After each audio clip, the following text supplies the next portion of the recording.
Kenapa banyak banget kasus penipuan untuk kerja ke luar negeri, guys? Ini emang beberapa kasus juga udah pernah aku angkat di videoku ya.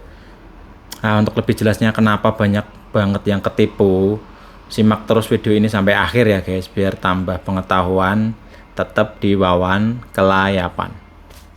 Wawan Kelayapan. Masih tetap bersama Wawan Kelayapan. Masih tetap bersama Wawan Kelayapan. Lagi Paris, guys.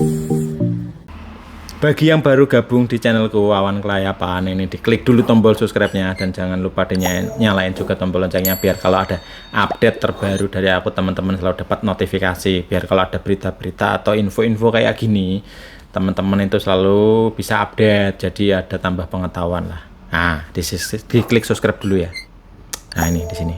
Oke. Setelah itu di follow juga, aku ada IG sama Facebook, tapi aku lebih condong ke Facebook ya, maksudnya lebih sering post ke situ biasanya untuk info-info loker atau info-info pendek yang mungkin cuma penyampaiannya butuh 1 menit, aku share di situ ya. Jadi jangan lupa juga di follow untuk Facebookku. Nah, di sini nih Facebook. Iya, diklik dulu. Nah, kenapa saya suruh klik subscribe dan follow IG dan Facebook? Ya, karena itu gratis, guys. Ora usah bayar, tenang aja. Oke. Setelah wes diklik subscribe dan follow Facebook, nah ini lanjut ke infonya, langsung aja to the point. Nah, kenapa banyak orang-orang Indonesia ya, orang-orang kita lah, itu kenapa banyak banget yang ketipu kasus penipuan. Nah, contohnya kayak konten-kontenku sebelumnya ini ya, ini ada beberapa kasus kayak penipuan ke Australia, penipuan bahkan ke Eropa juga banyak.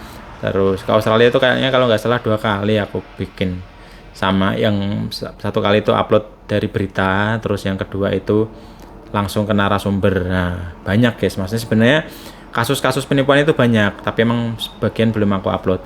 Kayak yang kasus Belanda juga kemarin aku baru upload, terus Latvia banyak, guys. Nah, itu apa yang mendasari itu? Karena banyak yang curcol, banyaknya curhat sebenarnya di Facebook ataupun di IG, maksudnya mas aku gini, cuma emang sebagian nggak mau kasusnya diangkat ke permukaan, jadi emang ya cuma sampai ke aku. Jadi ini aku cuma apa namanya ya, dari sudut pandangku ya, maksudnya kenapa banyak yang ketipu ini dari opini ku pribadi, ini aku rangkum alasannya kenapa banyak banget yang ketipu dari Indonesia untuk loker ke luar negeri, bahkan yang udah di luar negeri pun bisa ketipu loker luar negeri yang lain, jadi mungkin diiming-imingi untuk pindah ke negara lain gitu, guys. Nah, ini faktornya apa aja yang melatar belakangi kok bisa sampai ketipu, nah, gitu ya, guys. Nah, ini untuk faktor yang pertama itu yang pastinya gaji, guys. Kenapa gaji? Pasti misal kita yang di Indonesia diiming-imingi ke luar negeri dengan gaji yang lebih besar, nah, itu triggernya awalnya dari situ. Ini poin pertama kenapa paling banyak kasus kena tipu itu berawal dari iming-iming gaji besar. Pasti itu awal-awalnya kayak gitu. Misal katakanlah kayak di Indonesia gaji ya maksimal berapa, 5 jutaan ya, untuk maksudnya UMR ya, standar UMR ya, bukan ngomongin yang lain. Ini untuk buruh lah ya, standarnya kan sekitar 5 juta kalau nggak salah ya untuk UMR tertinggi.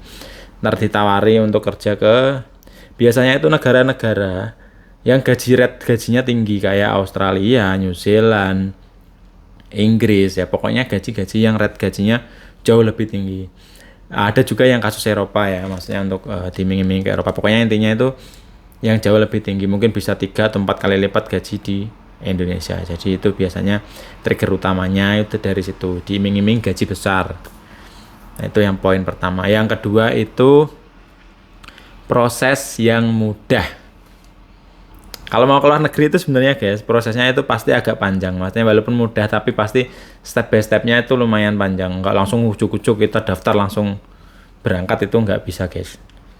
Maksudnya nggak sesimpel itu. Jadi kadang diiming-imingi proses mudah. Nah, ini biasanya yang iming-iming proses mudah ini nawarinnya pakai visa turis, guys. Ntar alasannya pasti, ntar sampai sini bisa diganti ya, gitu. Itu bullshit, guys ya. Nah, itu setauku itu nggak bisa, guys. Kalau dulu kayak di New Zealand itu tahun berapa ya, 2022 kalau nggak salah atau 2021 ada kenalan itu emang bisa dulu di sana. Jadi kita pakai visa turis ke sana, ntar nyari-nyari kerjaan, interview, keterima, baru dirubah. Tapi sekarang pun di sana pun nggak bisa guys. Start tahun 2002 kalau nggak salah. Aku agak lupa guys. Nah itu start itu udah nggak bisa. Terus ke Australia juga dulu kita bisa datang pakai, saya guys, batarin tak guys. Ke Australia itu dulu bisa datang pakai visa turis, ntar di-upgrade ke visa student. Jadi di sana di-upgrade visa student. Nah, itu dulu bisa, sekarang juga nggak bisa guys, tahu. Nah, jadi emang rata-rata diiming-imingi gitu. Makanya banyak yang tertarik, oh ya, bikin visa turis dulu, ntar baru ke sana di-upgrade. Kalau untuk yang ke Eropa ini itu emang ada visa khusus, tapi bukan visa turis ya guys. Nah, namanya job seeker visa. Job seeker visa itu emang kita mau nyari kerja di negara tujuan, ntar bisa nyari kerja. Jadi kita berangkat belum ada kerjaan kayak gitu. Tapi bukan visa turis ya guys. Kalau visa turis nggak bisa. Itu guys, itu yang poin yang kedua, itu prosesnya mudah. Pasti kan tertarik. Wah, gajinya besar, prosesnya mudah. Pasti tertarik. Proses 2 bulan terbang, sebulan terbang, oh, pasti tertarik. Karena cepet balik modal. Pasti itu mindsetnya orang-orang kita, cepet balik modal. Ya. Terus ini poin ketiga ini kurangnya cari info atau dia pilih info yang instan. Nah ini emang bahaya banget ini guys, makanya banyak, menurutku ini males cari info guys. Poinnya itu orang-orang kita itu males cari info, itu poinnya di 3 ini sangat saya tekankan, males cari info. Kenapa aku bilang males? Kalau ini kan kurangnya cari info itu kayak emang kita aksesnya kurangnya. Sekarang itu cari info kan ya relatif mudah lah guys untuk sekarang ini menurutku. Bahkan aku kadang itu jengkel guys, sesuatu yang udah aku share ada di YouTubeku itu ditanyain lagi guys. Bang, ini kan gimana bang? Bang ini gimana? Padahal di YouTubeku udah ada, tinggal klik, tinggal nonton, tinggal dengerin, udah aku jelasin. Misal, oke, kalau aku udah jelasin kamu nggak paham, oke kamu tanya bisa, nggak masalah. Tapi kalau kamu nggak nonton sama sekali terus kamu nanya, berarti namanya apa kalau nggak males? Nah, banyak banget kayak gitu guys, banyak banget. Bahkan ada yang komen, ibaratnya itu nggak nonton videonya guys, cuma nonton judulnya, terus komen, tanya. Itu malesnya level apa guys? Wah ini bahaya itu guys, itu bahaya. Ini bahaya untuk diri Anda sendiri sekalian kalau kita malah cari info. Nah bahkan ini aku share sedikit ya guys, dulu aku pas cari info untuk kesini aja itu hampir kalau ada tiap video pasti aku tonton, pasti aku dari sumber info manapun aku baca, aku pelajari.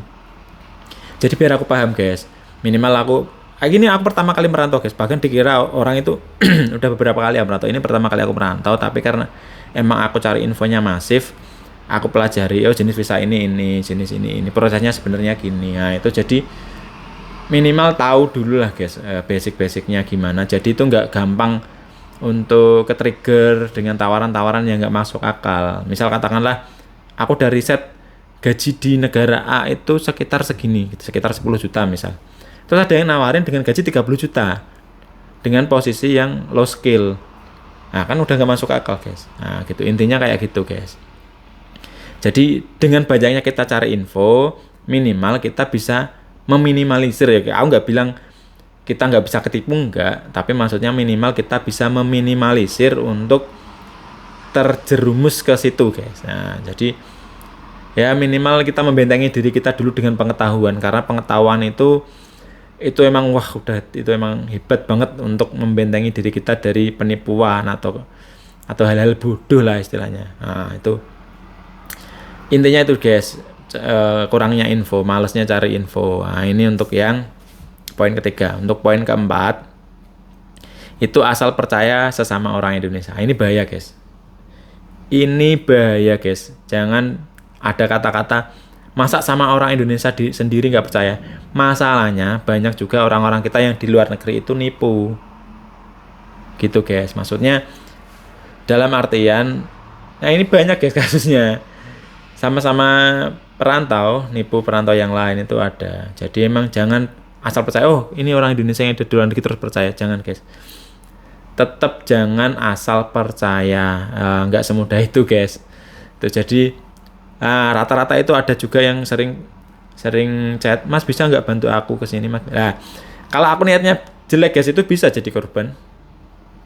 Bisa jadi korban kalau aku punya niat jelek. Makanya hati-hati guys, walaupun dia konten kreator, misal TikTok atau YouTube atau platform lain. Nah, itu hati-hati guys. Maksudku, walaupun aku sendiri itu hati-hati guys. Misal aku tiba-tiba aku minta transferan segini, aku bisa proses gak, itu hati-hati guys. Harus ada statement yang kuat. Emang apa namanya?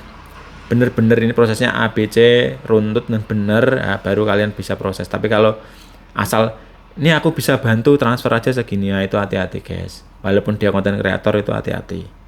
Nah, itu poinnya di situ, jangan asal percaya.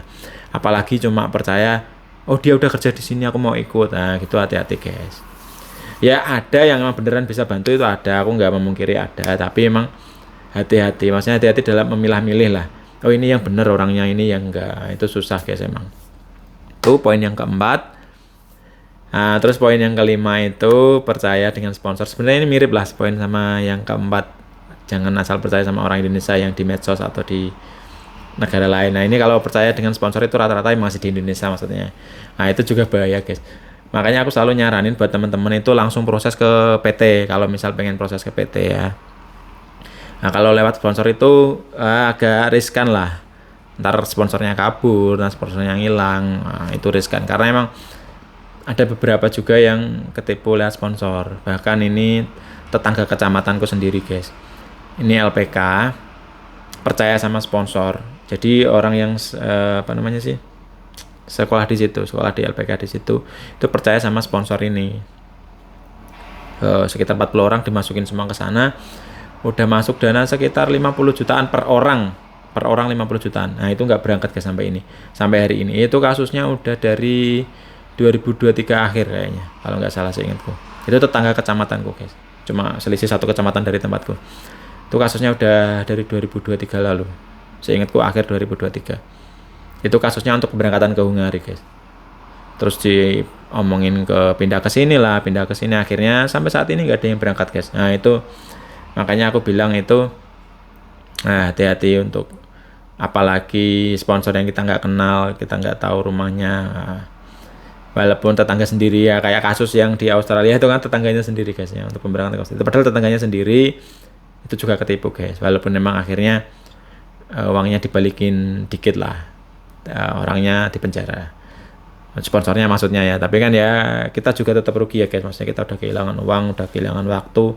Walaupun apa namanya penipunya ketangkep lah, tapi kan kita udah kehilangan waktu dan biaya. Itu poin-poin pentingnya guys. Intinya itu emang jangan mudah terperdaya dengan iming-iming flexing. Nah itu hati-hati guys ya. Jadi kita harus memilah-milih ya. Ntar aku share untuk kedepannya, aku share gimana caranya untuk kerja ke luar negeri yang baik dan benar. Ntar lewat jalur mana aja. Ntar disimak video selanjutnya. Makanya tetap di subscribe dan di follow. Terus di share buat teman-teman yang membutuhkan, biar nggak ada korban-korban lagi penipuan kayak gini guys ya. Banyak ntar bisa lihat, kalau mau pengen tahu contoh-contohnya kasusnya, bisa lihat di video-video aku sebelumnya untuk kasus-kasus penipuan guys. Nah gitu aja video kali ini ya, mungkin cukup ya. Ini udah berapa menit, oh nggak kelihatan di jamku. Nah sekian dulu info dari aku, semoga bermanfaat dan sampai jumpa di video selanjutnya. Assalamualaikum.